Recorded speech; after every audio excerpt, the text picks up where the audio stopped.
साथियों, कैसे हैं आप सभी लोग। आशा करता हूँ इस चिलचिलाती ठंड में, भयंकर सर्दी में आप सभी लोग बहुत ही अच्छे होंगे, स्वस्थ होंगे। साथियों, जनवरी प्रति सप्ताह की करंट अफेयर्स लेकर के मैं पुनः उपस्थित हूँ आपके अपने यूट्यूब चैनल ज्ञान क्लासेस पर। आप सभी का स्वागत है ज्ञान क्लासेस यूट्यूब चैनल पर। साथियों, अगर आप चैनल पर नए हैं तो चैनल को सब्सक्राइब कर लीजिएगा, लाइक कर दीजिएगा दोस्तों के साथ और शेयर भी कर लीजिएगा। चलिए दोस्तों, शुरू करते हैं। जो पहला क्वेश्चन है वीडियो का, उत्तर प्रदेश की पहली महिला पुलिस कमिश्नर कौन बनी हैं?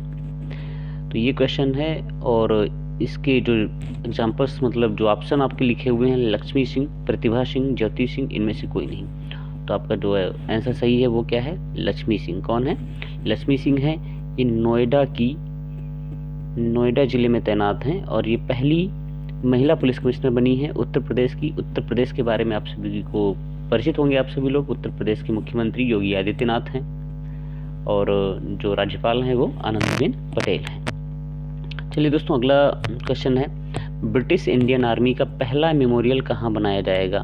ब्रिटिश इंडियन आर्मी का पहला मेमोरियल कहाँ बनाया जाएगा? तो इसका जो उत्तर है वो है स्कॉटलैंड। क्या है? स्कॉटलैंड इसका सही उत्तर है। तो ये है ब्रिटिश इंडियन आर्मी का पहला मेमोरियल यहाँ पर बनेगा और इसके बारे में हम जान लेते हैं। स्कॉटलैंड के ग्लासगो शहर में, कौन से शहर में? ग्लासगो शहर में मेमोरियल बनेगा। स्कॉटलैंड की राजधानी है एडिनबर्ग। क्या है? एडिनबर्ग है। मुद्रा पाउंड स्टर्लिंग, ठीक है, पाउंड मुद्रा है। और आगे बढ़ते हैं दोस्तों। हर सप्ताह की करंट अफेयर्स चैनल के माध्यम से आपको मिलती रहेगी, बराबर मिलती रहेगी। अगर आप चैनल पर नए हैं तो जुड़ जाइएगा चैनल से, सब्सक्राइब कर लीजिएगा और करंट अफेयर्स विद एक्सप्लेनेशन आपको हर सप्ताह मिलती रहेगी। चलिए दोस्तों, अगला क्वेश्चन है, विश्व रैपिड शतरंज चैंपियनशिप में स्वर्ण पदक किसने जीता है? तो इसका सही उत्तर होगा मैग्नस कार्लसन। किसने जीता है? इसके पहले ये 3 बार और जीत चुके हैं और मैग्नस कार्लसन ने विश्व रैपिड शतरंज चैंपियनशिप में स्वर्ण पदक जीता है। और आगे बात करते हैं, अगर हम महिला में बात करते हैं तो ये विश्व रैपिड शतरंज चैंपियनशिप में भारत की सविता श्री ने, किसने? सविता श्री ने कांस्य पदक जीता है। तो ये भी इससे जुड़ा हुआ एक आपका प्रश्न बन जाता है करंट अफेयर्स का। आगे है दोस्तों, नीलगिरी तहर संरक्षण के लिए परियोजना शुरू करने वाला राज्य कौन सा है? तो नीलगिरी तहर जो है ये तमिलनाडु का राजकीय पशु है। कहाँ का है? तमिलनाडु का राजकीय पशु है। मतलब ये योजना भी कहाँ पर शुरू हो रही है, परियोजना कहाँ शुरू हो रही है? तमिलनाडु में ही शुरू हो रही है। ठीक, इसका एक और जो फैक्ट है वो क्या है, IUCN की रेड लिस्ट में लुप्तप्राय श्रेणी में इसे शामिल किया गया है। ठीक, तो इसके संरक्षण के लिए, इसके बचाव के लिए ये परियोजना तमिलनाडु राज्य में शुरू की गई है। अगला प्रश्न है, भारत का दूसरा सबसे लंबा केबल स्थित 8 लेन जुआरी ब्रिज का उद्घाटन कहाँ हुआ है? तो जुआरी एक नदी है जो गोवा में पड़ती है, गोवा में बहती है जुआरी नदी, और ये दूसरा सबसे लंबा केबल स्थित 8 लेन जुआरी ब्रिज है। इसका उद्घाटन गोवा में किया गया है। गोवा के इसमें जो मुख्यमंत्री हैं वो हैं प्रमोद सावंत जी हैं। ठीक दोस्तों, उम्मीद करता हूँ कि जो भी मैं बता रहा हूँ आपको क्लियर हो रहा होगा, आप समझ पा रहे होंगे। आगे बढ़ते हैं। डॉक्टर श्यामा प्रसाद मुखर्जी राष्ट्रीय जल एवं स्वच्छता संस्थान का उद्घाटन किस राज्य में किया गया है? तो ये कोलकाता में किया गया। और कोलकाता कहाँ पड़ता है? पश्चिम बंगाल में। ठीक है, कोलकाता में किया गया है, पश्चिम बंगाल राज्य है। अगला प्रश्न है, ब्राजील के 39वें राष्ट्रपति के रूप में किसने शपथ ली है? तो 39वें राष्ट्रपति के रूप में शपथ किसने ली है? लुइस इनासियो लुला दा सिल्वा ने ली है। ठीक, लुइस इनासियो लुला दा सिल्वा ने ली है। और इसके पहले इन्होंने किसको हराया? जायरे बोल्सोनारो इसमें एक जो है, तो इनको हरा करके ये वामपंथी विचारधारा के राष्ट्रपति हैं लुइस इनासियो लुला दा सिल्वा। इसके पहले भी ये इन्होंने शासन किया है, ब्राज़ील में ये राष्ट्रपति रहे हैं। तो ये बी आपका सही विकल्प है, बी सही विकल्प है, लुइस इनासियो लुला दा सिल्वा। ये नए राष्ट्रपति बने हैं कहाँ के? ब्राज़ील के। फिर ब्राज़ील की राजधानी की बात कर लेते हैं। तो ब्राज़ील की राजधानी है ब्राज़ीलिया और मुद्रा क्या है? ब्राज़ीलियन रियाल है। ठीक, तो ये 2 चीज़ें हो गई, ये क्लियर कर लीजिएगा।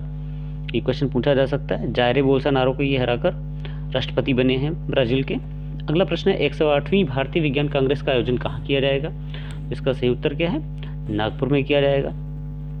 अगला प्रश्न है, केंद्र सरकार ने कहाँ कलासा बंडूरी परियोजना को मंजूरी दी है? तो ये विवादित परियोजना, विवादित मतलब एक मुद्दा रहा है, इसको मंजूरी दी है केंद्र सरकार ने। और कलासा बंडूरी परियोजना कहाँ पर? कर्नाटक में इसको मंजूरी दी गई है केंद्र सरकार के द्वारा। दोस्तों क्रोएशिया की आधिकारिक मुद्रा क्या है? अब यहाँ पर ये क्वेश्चन आपको लग रहा होगा कि करंट का नहीं है, तो ये करंट का ही क्वेश्चन है। क्रोएशिया की आधिकारिक मुद्रा पहले क्या थी? कुना थी। कुना आधिकारिक मुद्रा थी। इसे माना जाता था स्वतंत्रता के प्रतीक के रूप में क्रोएशिया में माना जाता था, लेकिन इसको बदल दिया गया। तो ये अभी हाल ही में क्रोएशिया ने यूरो को अपनी आधिकारिक मुद्रा घोषित किया है। दोस्तों ये कब हुआ है? 2013 में क्रोएशिया EU में शामिल हुआ था, यूरोपियन संघ में शामिल हुआ था, और उसके बाद इसने 1 जनवरी को लगभग 1 जनवरी को ही यूरो को अपनी आधिकारिक मुद्रा अपनाया है, यूरो को अपनी आधिकारिक मुद्रा का श्रेय दिया है। तो आप ये तैयार कर लीजिएगा क्वेश्चन, यूरो क्रोएशिया की आधिकारिक मुद्रा है। आगे बढ़ते हैं दोस्तों। क्रिस्टियानो रोनाल्डो हाल ही में किस फुटबॉल क्लब से जुड़े हुए हैं? तो एक बड़ा नाम है, बड़े फुटबॉलर हैं ये। तो ये अल नस्र से जुड़े हैं। सऊदी अरब का एक क्लब है, फुटबॉल का क्लब, सऊदी अरब का, जिसका नाम क्या है? अल नस्र। तो इससे अब कौन जुड़े हैं? क्रिस्टियानो रोनाल्डो अब इस क्लब से जुड़ गए हैं। पुस्तक ब्रेकिंग बैरियर के लेखक कौन है? तो इसके लेखक है काकी माधवराव। कौन है? एक IAS है, पूर्व IAS काकी माधवराव। इन्होंने इस पुस्तक को लिखा है और इसमें प्रभावशाली महिलाओं की, या जिन्होंने संघर्ष किया है, जिन महिलाओं ने, ब्रेकिंग बैरियर जैसा कि नाम है, तो बहुत सारी महिलाओं का इसमें एक उनके बारे में दिया गया, उनके बारे में इन्होंने प्रेरणादायक तरीके से इसको लिखा हुआ है, ब्रेकिंग बैरियर। आगे बढ़ते हैं। DRDO ने अपना 65वां स्थापना दिवस कब मनाया है? तो DRDO ने अपना 65वां स्थापना दिवस 1 जनवरी को मनाया है, 1 जनवरी को। अब इसकी स्थापना कब हुई थी? इसकी स्थापना 1 जनवरी 1958 को इसकी स्थापना हुई थी DRDO की, ठीक, रक्षा अनुसंधान। और इसके वर्तमान अध्यक्ष कौन है? समीर V कामत जी हैं। आगे बढ़ते हैं दोस्तों। आगे जो प्रश्न है, विश्व ब्रेल दिवस कब मनाया जाता है? तो विश्व ब्रेल दिवस मनाया जाता है 4 जनवरी को। कब मनाया जाता है? 4 जनवरी को विश्व ब्रेल दिवस मनाया जाता है, ठीक, 4 जनवरी को विश्व ब्रेल दिवस मनाया जाता है।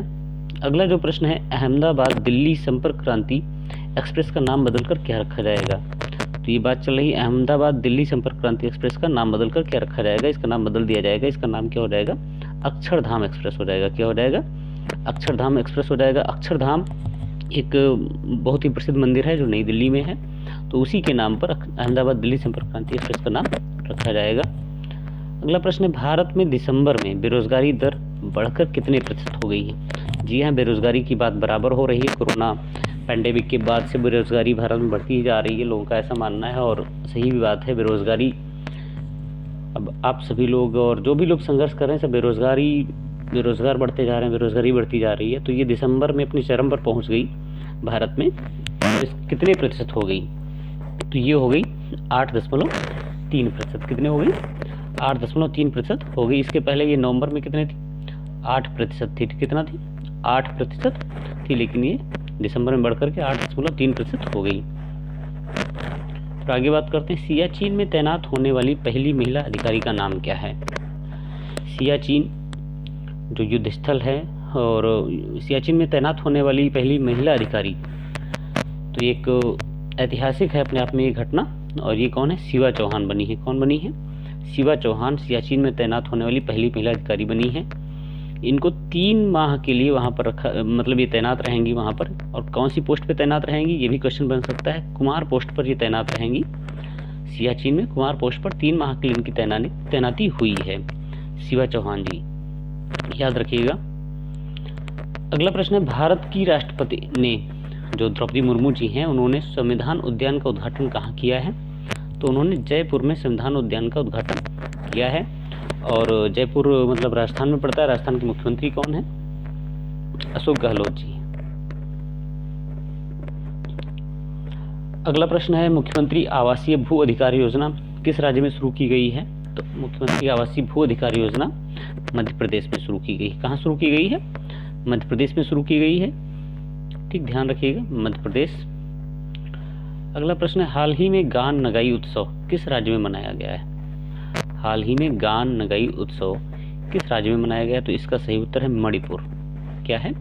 सही उत्तर मणिपुर है। अब बात कर लेते हैं इसके और फैक्ट्स के बारे में।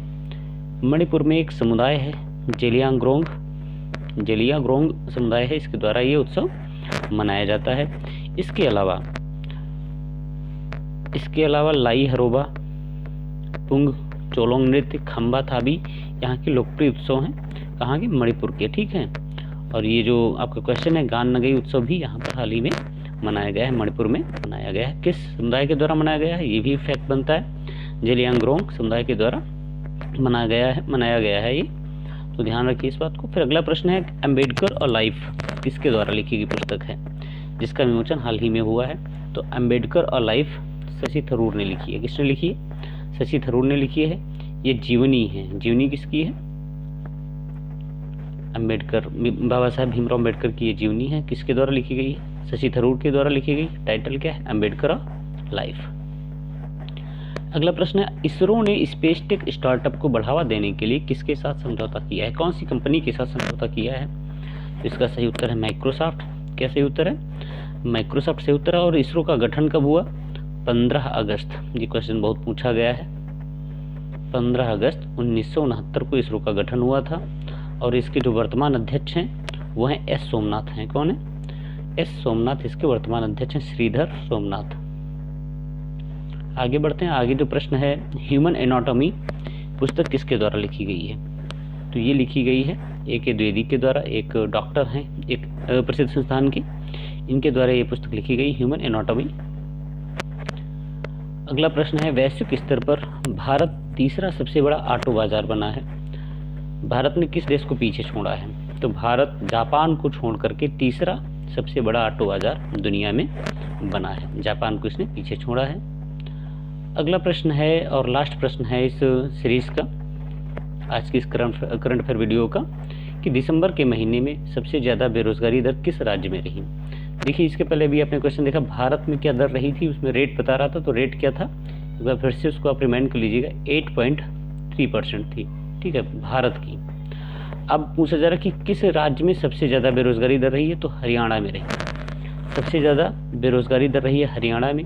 हरियाणा में कितने प्रतिशत रही है, 37.4% हरियाणा में बेरोजगारी दर रही है, जो सर्वोच्च सभी राज्यों में। और इसके बाद नंबर आता है राजस्थान का। किसका नंबर आता है, राजस्थान का नंबर आता है। और